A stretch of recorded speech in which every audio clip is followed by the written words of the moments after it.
নমস্কার। বিশ্বভারতী ভাষা ভবনের সম্মানীয় অধ্যক্ষ মনোরঞ্জন প্রধান মহোদয়, ডক্টর শ্যামাপ্রসাদ মুখার্জি রিসার্চ ফাউন্ডেশনের অধ্যক্ষ ডক্টর অনির্বাণ গাঙ্গুলি মহোদয়, আমার সহযোগী আলোচকবৃন্দ, আর এখানে উপস্থিত সুধীবৃন্দ,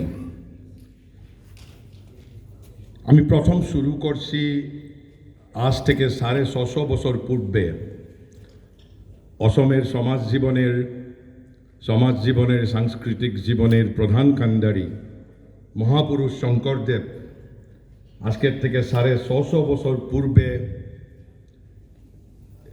লিখে যাওয়া দুটি পদ আমি আপনাদের সামনে প্রথম উপস্থাপন করতে চেয়েছি। শঙ্করদেব লিখেছিলেন, দেৱৰ বাঞ্ছনী নৰদেহা ইটো পাই আছে ভাৰতত, কৃষ্ণ সেৱা কৰি নানা কাৰ্য কৰি ফুৰে নানা বিষয়ত। তারপরে আবার একটা, ভারতত বাঞ্ছু জন্ম আমি দেবযত, লোভী আছে নরজন্ম হেন ভারতত, আরা সবে কিনু পুণ্য করিছে শোভন, কিবা ই সবত হরি হইলা সুপ্রসন্ন। তারপরে আমি বিশ্বভারতীতে এখন বিরাজমান, আমি কবিগুরুকে শ্রদ্ধা জানাতে চাই, আর শ্রদ্ধা আমি জানাতে চাই মহারিষি শ্রী অরবিন্দের একটা উদ্ধৃতি দিয়ে।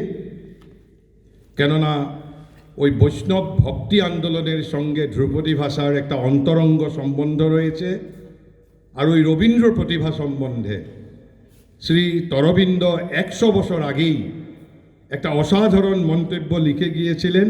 আর বিশেষ করে এই যে কবিগুরুর ভক্তি আন্দোলনের প্রসঙ্গে আমি সেটা বলবো, আর তারপরে তার যেটা অসমীয়া ভাষান্তরটাও আমি আপনাদের কাছে বলবো। মহারিষি লিখেছিলেন, শতাব্দী পূর্বে লিখেছিলেন, one of the most remarkable peculiarities of Rabindra Babu's genius is the happiness and originality with which he has absorbed the whole spirit of Vaishnava poetry and turned it into something essentially the same and yet new and modern. He has given the old sweet spirit of emotional and passionate religion an expression of more delicate and complex richness, voiceful of subtler and more penetratingly spiritual shades of feeling than the deep-hearted but simple early age of Bengal could know. আর আমি যখন এটা ধ্রুপদী ভাষার একটা সেলিব্রেশনের দিন, আমি এইটার একটা অসমীয়া ভাষান্তর আপনাদের সামনে পড়তে চাই। যে রবীন্দ্র প্রতিভার আন এক উল্লেখযোগ্য বৈশিষ্ট্য হল কিদৰে তেওঁ অনায়াসে তথা স্বকীয়তাৰে সমগ্ৰ বৈষ্ণৱ কাব্য আত্মস্থ কৰিছে আৰু তাক মূলত অভিন্ন ৰূপত অক্ষুণ্ণ ৰাখি পুনৰ প্ৰদান কৰিছে নতুন আৰু আধুনিক ৰূপ। পুরাতন প্রেম ধর্মক তেওঁ অধিক মাত্রাত প্রদান করিলে এক সমৃদ্ধ তথা ললিত ভাষা, তার মাজত অনুভৱৰ যি সূক্ষ্মতৰ আৰু অধিকতৰ অন্তৰ্মুখী তথা আধ্যাত্মিক ছন্দ আদিকালৰ সৰল অথচ হৃদয়বান কবিসকলে ফুটাই তুলিব পৰা নাছিল, সিও ছন্দবদ্ধ হৈ পৰিল।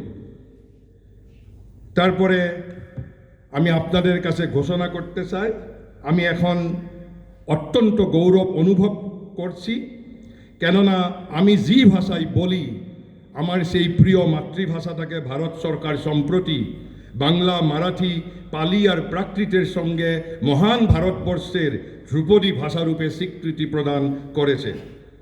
আমি ভারত সরকারকে, বিশেষভাবে ভারতের মাননীয় প্রধানমন্ত্রী নরেন্দ্র মোদী মহোদয়কে অশেষ ধন্যবাদ আর আন্তরিক কৃতজ্ঞতা জ্ঞাপন করছি। অসমীয়া ভাষার প্রায় 1500 বছর ব্যাপ্ত সংগ্রাম্য ইতিহাসের সঙ্গে বিজড়িত মহাপুরুষ শঙ্করদেব, লক্ষ্মীনাথ বেশবরুয়া, হেমচন্দ্র গোস্বামী, হেমচন্দ্র বড়ুয়া, পদ্মনাথ গোহাই বড়ুয়া থেকে আপনাদের এই বিশ্ববিদ্যালয়ের সহকারী অধ্যাপিকা ডক্টর সঙ্গীতা শইকিয়া প্রমুখকে সবাইকে যারা কষ্ট করেছিলেন, পরিশ্রম করেছিলেন, ত্যাগ করেছিলেন, সহ্য করেছিলেন আর সমস্ত ত্যাগ করেছিলেন, সেই সমস্ত অক্লান্ত সাধককে আমি কৃতজ্ঞ চিত্তে আমি কৃতজ্ঞ সত্ত্বে আজ শ্রদ্ধাপূর্বক চরণ করছি। Neither, but let me clarify certain points. Neither am I a scholar, nor do I possess scholarship. Neither am I a philologist, nor a linguist. Why then this audacity on my part? I have a sense of offering anything and everything at the lotus feet of the Supreme Divine Mother. And this sense of surrender is the sole source of my strength and audacity. Whatever I will be speaking today, I will be speaking only through the lens of Maharishi Sri Aurobindo. So I will be speaking in both English and broken Bangla, though neither of them is my mother tongue. But I have the highest regard and the deepest love for my own mother tongue, Assamese, and for that matter, for all mother tongues across the globe. But then why? For there are 4 levels of speech. Bhag, that is to say, Bhag, according to Rig Veda. And Rig Veda says, Bhag 4 প্রকার, speech 4 প্রকার। মেধাবী ঋত্বিকেরা তা জানেন, এর মধ্যে 3টি গুহায় নিহিত, প্রকাশিত হয় না। চতুর্থ প্রকার বাক মনুষ্যরা বলে থাকেন। Cognoscenti know of the Bhag that exist in 4 forms. There are 3 are hidden, and the 4th is what men speak. এই 4টা লেভেল হলো, একটা হলো বৈখরি, যেটা আমরা বলি বৈখরি, ফার্স্ট লেভেল বৈখরি। বৈখরির উপরের স্তরটা হলো মধ্যমা, আর মধ্যমার উপরের স্তরটা হলো পৈশন্তি, আর পৈশন্তির উপরের স্তরটা হলো পরাবাক। শ্রী অরবিন্দ বলে গেছেন, the tantric look at these forms of speech in different chakras. Speech may be internal or external, either may have the stamp of the same power, but if it is to be measured by withdrawal from externality, then pora, that is to call pora bhak, then pora ought to mean something of the causal realm beyond mind. He continues, Poishanti is evidently speech with the vision of truth in it. Pora is probably the revelatory and inspired speech. I am not certain about the exact nature of the others, that is to call Boikhori and Madhyama. But the mother, the spiritual collaborator of Sri Aurobindo, speaks of 3 kinds of thinkings. We can think with words, that is to call Boikhori, that is our spoken word. That is, we are thinking with words. Mother says, we can think with words. This is what known as Boikhori. The spoken word which we call our language. Here the differentiation marks each language. We can think also with ideas, that is to call Madhyama. We can think also with ideas. This is what is known as Madhyama. We can think with experience as well. This is what is known as Pasyanti, that is to call to see, Pasyanti to see. The original source is known as the Parabha. In this level, there exists no differentiation. All language is one and identical here. We have to learn how to think with ideas instead of words alone. We have to learn how to think with experience instead of ideas alone. Only then the declaration of Assamese, Bengali, etc. as the Indian classical language will be fulfilled in the truest and the profoundest Indian sense of the word classical. Now let me talk about the evolution of regional tongues into literary instruments. Then I will be discussing about the impacts on Assamese language and culture. So India's rich cultural heritage is epitomized by the charted routes taken by the multilingual trajectories across centuries. The roots have often intersected and interacted with each other, even as they have moved on to build upon individualized linguistic repositories that have borne the signatures of time, place, and society. At this point, I would like to refer to a passage as to what Sri Aurobindo wrote in this regard more than a century ago. Let me quote, "Nor is it in the Sanskrit tongue alone that the Indian mind has done high and beautiful and perfect things, though it cast in that language the larger part of its most prominent and formative and grandest creations." He continues, "It would be necessary for a complete estimate to take into account as well the Buddhistic literature in Pali and the poetic literatures here opulent. They are more scanty in production of about a dozen Sanskritic and Dravidian tongues." He affirms, and let me quote, the whole has almost a continental effect and does not fall so far short in the quantity of its really lasting things and equal in its things of best excellence the work of ancient and medieval and modern Europe. Sri Aurobindo speaks of 5 ages of India's greatness. Here, her first age of the spirit was followed by an age of the intellect. The great classical age of Sanskrit literature was an age of flowering of this intellectuality into curiosity of detail, in the refinements of scholarship, science, art, literature, politics, sociology, mundane life, etc. The post-classical age of India's greatness was characterized by the Puranic and Tantric systems and the religions of Bhakti. Later Vaishnavism, says Sri Aurobindo, was the last fine flower of the Indian spirit. Bharat Pratibhar Antim Dipti bole gechen. Later Vaishnavism, says Sri Aurobindo, was the last fine flower of the Indian spirit. Then he says, the classical age of the ancient literature, within quote unquote, the classical age of the ancient literature, the best known and apprised of all, covers a period of some 10 centuries and possibly more. And it is marked off from the earlier writings by a considerable difference, not so much in substance as in the moulding and the color of its thought, temperament, and language. He then speaks of a decline. Followed by a certain rejuvenescence with a change in literary speech.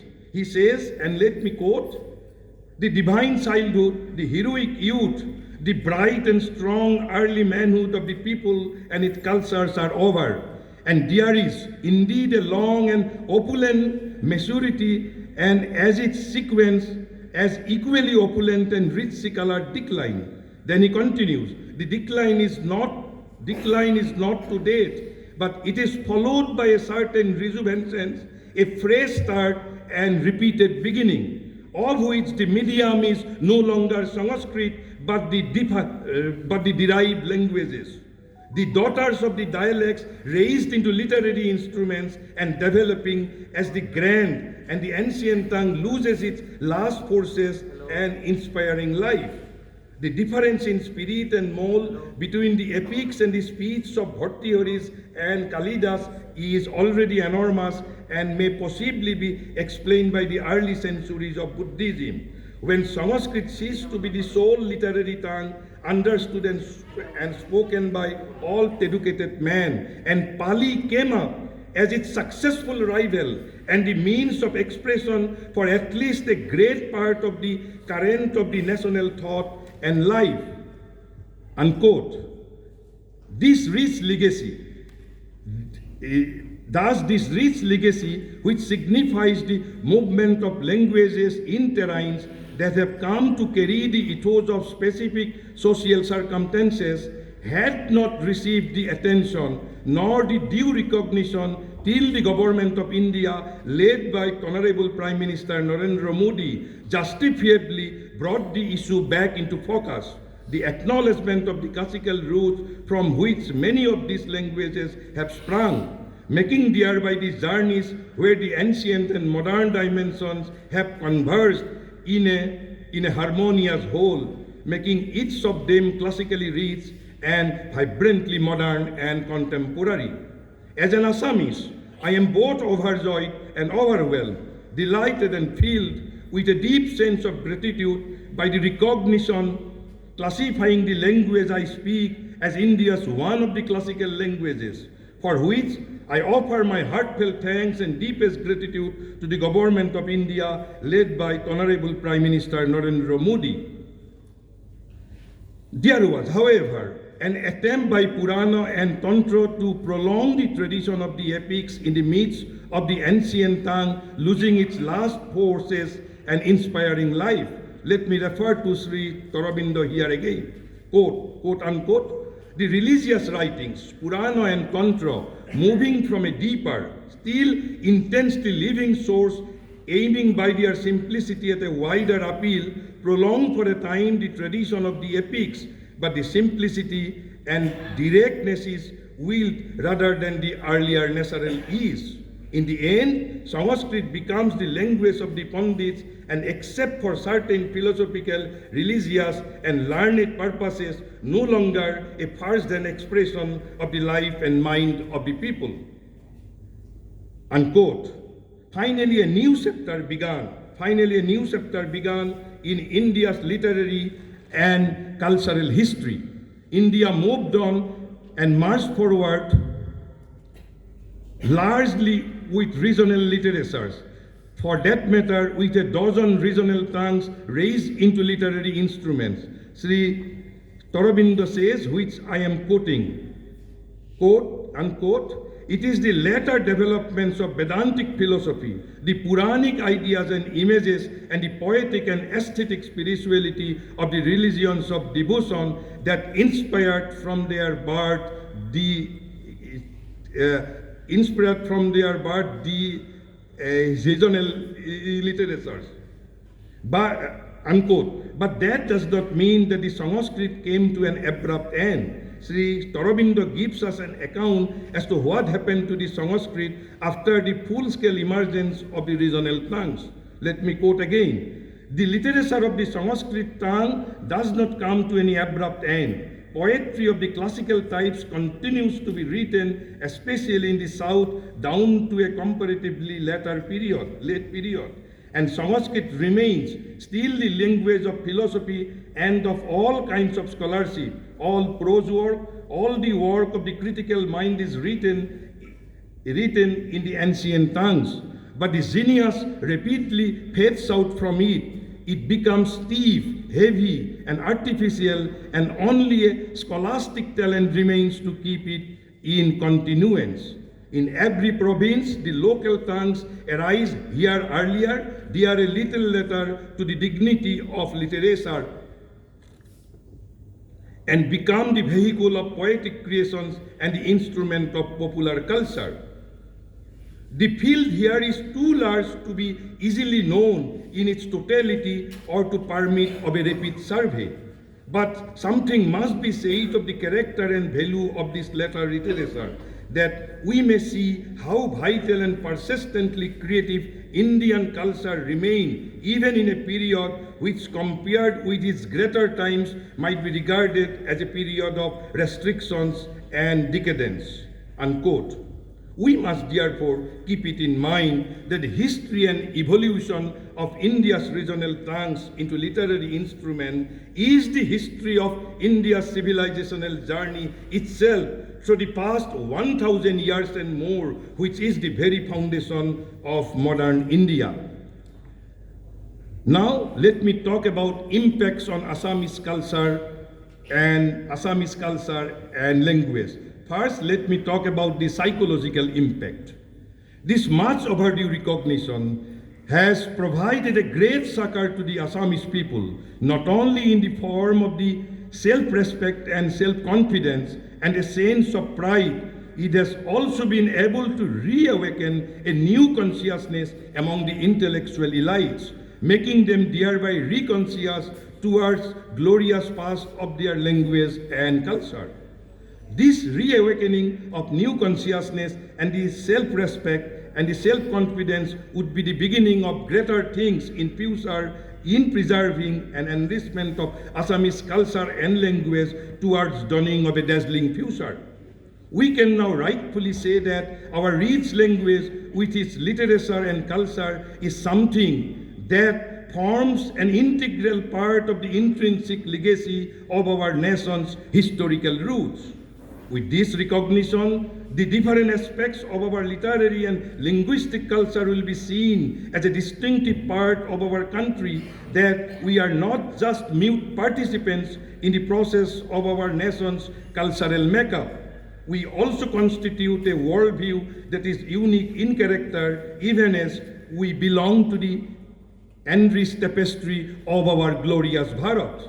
The roots of language, so far as Assamese is concerned, share a common ancestry which we take great pride in as a people and as a society. This recognition firmly reconnects us to India's social richness, and no longer will we be deemed or seen as marginal, for we are now linguistic torchbearers of a national spectrum, blending it with our own contributory values.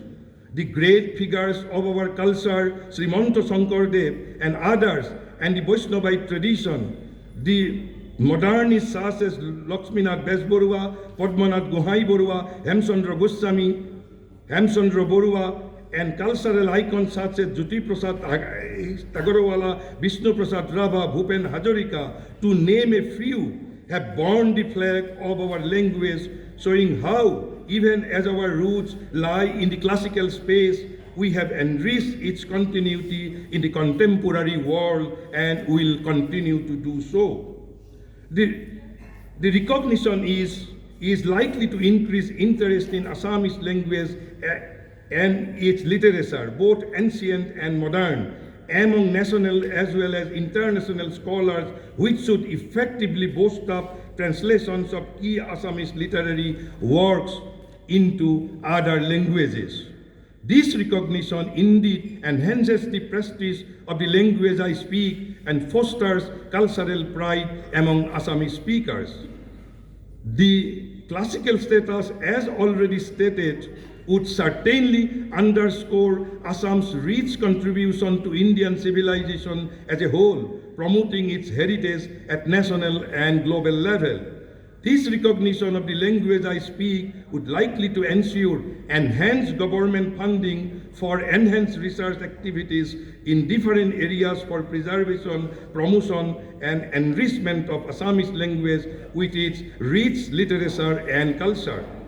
The enhanced government funding would certainly ensure, encourage, and accelerate the process of documentation and digitization of ancient texts. The increased attention on the part of the government would surely promote Assamese epigraphy and historical linguistic research and studies in a greater way than now. The increased government attention is likely to open up a whole new vista of opportunity for pursuing advanced studies in Assamese linguistic literature and culture. We are justifiably expecting establishment of new specialized research centers in universities and more academic institutions across India for promoting Assamese language and thereby preserving its rich literature and culture as a legitimate outcome of the declaration of the Assamese to be one of the classical languages of India. But now let me speak about three challenges nationally. So first, I have earmarked three major phenomena that have been posing serious challenges to all the classical languages. Here huge, they are less acute at present. Since 19th century onwards, today they have assumed alarming proportion, threatening the very existence of almost all the modern Indian languages if the corrective measures are not taken sincerely with all seriousness on our footing. It needs mentioning here that the declaration of 5 more languages to be classical languages is indeed a great succor in this regard.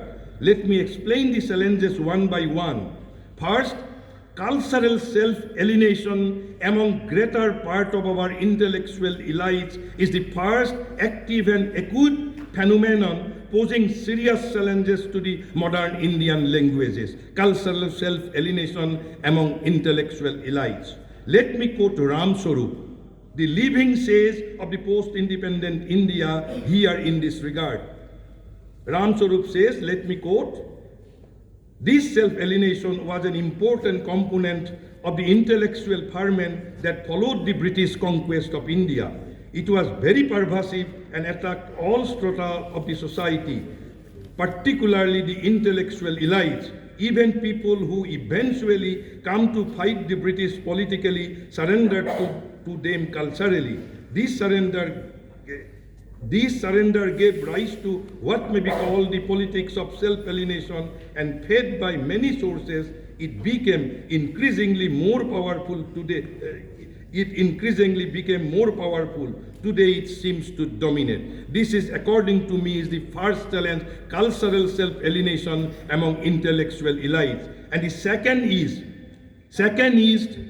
our educated Indians. Our educated Indians in general today are increasingly more and more hypnotized by the glamour of the English language. This is the second challenge, posing serious threats to the very existence of the modern Indian languages. And the third is insufficient knowledge on the part of the intellectual elite about the tremendous expressive power and efficacy of their mother tongues. Efficacy of their mother tongues in pedagogy is yet another challenge, the third one, that poses serious threat to our mother tongues. I will conclude, and let me quote one excerpt from Sri Aurobindo's writing, then I will conclude, which he uttered more than 1,000 years ago.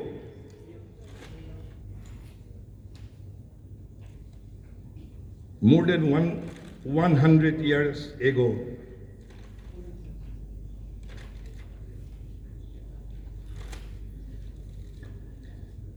He says, and let me quote, very specific quotation, "Modern India is another striking example. Nothing has stood more in the way of the rapid progress in India. Nothing has more successfully prevented her self-finding and development under modern conditions than the long overshadowing of the Indian tongues as cultural instrument by the English language." With this, and with my infinite gratitude to Viswa-Bharati and the Sama Prasad Mukherjee Research Foundation, let me conclude here. Thank you.